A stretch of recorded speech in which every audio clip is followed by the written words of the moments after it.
Well, California could be facing a teacher shortage. In the next 10 years, 45% of teachers say they plan to retire there. That's a lot higher than the rest of the country. The average age of California teachers is about 45 years old. That's 3 years older than the national average. But the other major factor is cost of living. They just don't think they're making enough money.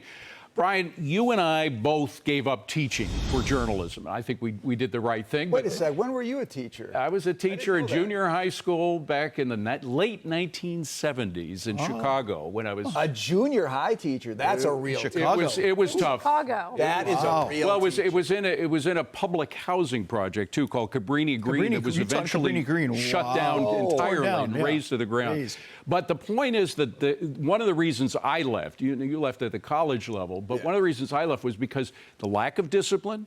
You can't use discipline in schools without getting arrested and taken to court, and the lack of standards, the academic records going way down. What else do you think is causing this? Well, first of all, your teaching experience and mine are very... I was a college professor. I had nice students. That was a very enjoyable I had thing. tough students. I had 40 kids. I don't care where you are in junior high. That's tough. But, you know, it's interesting you mentioned that. So you say you can't discipline and you can't have standards. I think for teachers of a certain generation, that's a problem because they wanted to have standards and they expected their kids to be disciplined. I remember teachers I had when I was in school, I think they had that standard.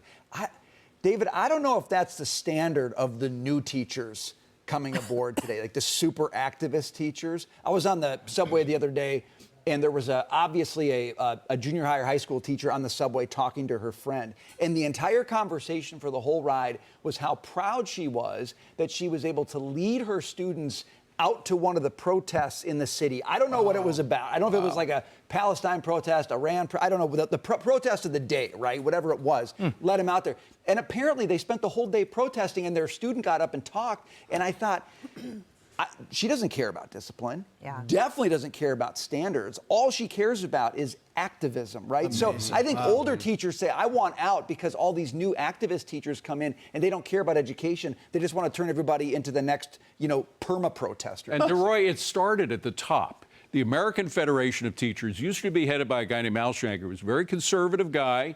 He was Democrat, but one of the blue dog Democrats that probably don't exist anymore. But now he was replaced by Randi Weingarten. I mean, who was exactly the kind of teacher that you're describing that you met in the subway. That has something to do with it. Well, I think that's part of it. I think, as you say, Randi Weingarten is probably one of the most militant left-wing Democrats in the country. She runs the teachers union. She's extremely powerful, and the Democrat Party does whatever Randi Garten says she wants. You saw during COVID, she said, well, we're not ready to go back to school yet. Okay, we'll keep the schools closed. And kids stayed home, and I think they were permanently damaged as a result. My mom was a teacher in the LA school district for almost 25 years.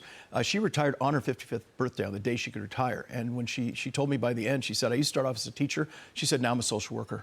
She said, I spend every day filling out papers and dealing with kids' problems and waiting for the parents to come in over discipline problems or whatever else. And she said she was exhausted. She said, I love teaching kids. I don't like filling out paperwork and just being, pushing paper all day long. So she quit the very first day she could. You've been looking into schools for your kids, right? Yeah. I mean, what are you finding? I am not looking into public schools in New York City for that reason, that I'm afraid they're doing gender studies when I'm 3 and teaching my daughter how to protest. And so we're doing the Catholic route, which for my family is, I think, the best route and really excited. And I think, David, I think we've lost the flexibility to teach the curriculum. You've talked about I'm an administrator instead of a teacher. I'm having to babysit instead of teach. And I would also put the onus on parents. And I think parents are viewing schools as like an elevated babysitting daycare. Drop them off instead of saying this is an education. And all of the misbehavior that we see in the classroom has stemmed from home. If parents are giving you young devices and not teaching you strict rules at home, you're seeing that behavior act out in the classroom as well. So I think there's some parental responsibility. And I have to mention something. It pays, parochial schools, like the Catholic schools, pay less than public schools. But a lot of teachers are making the switch just because there is more discipline allowed.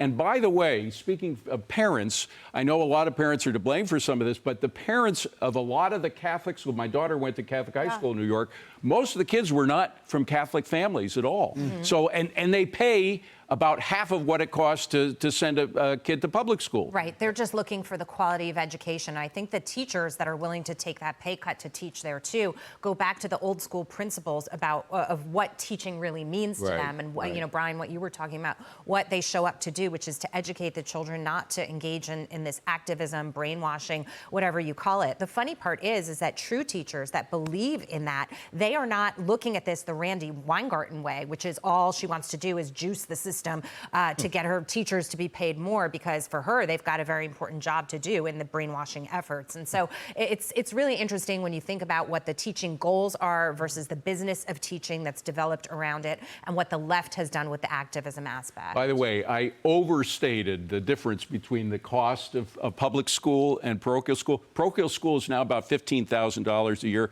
Public school in New York costs $40,000 per student. For all of the but think of all the great spend. education they get, though. It's just extraordinary. All right. DeRoy, thank you so much. Thank you Good very to have much. you here for the hour. And let's check the markets. Well, they're recovering a little bit right now. NASDAQ is actually in the green. But you want to hang around not just for the markets, because coming up, Larry Kudlow will be joining us for the next hour. Stay with us.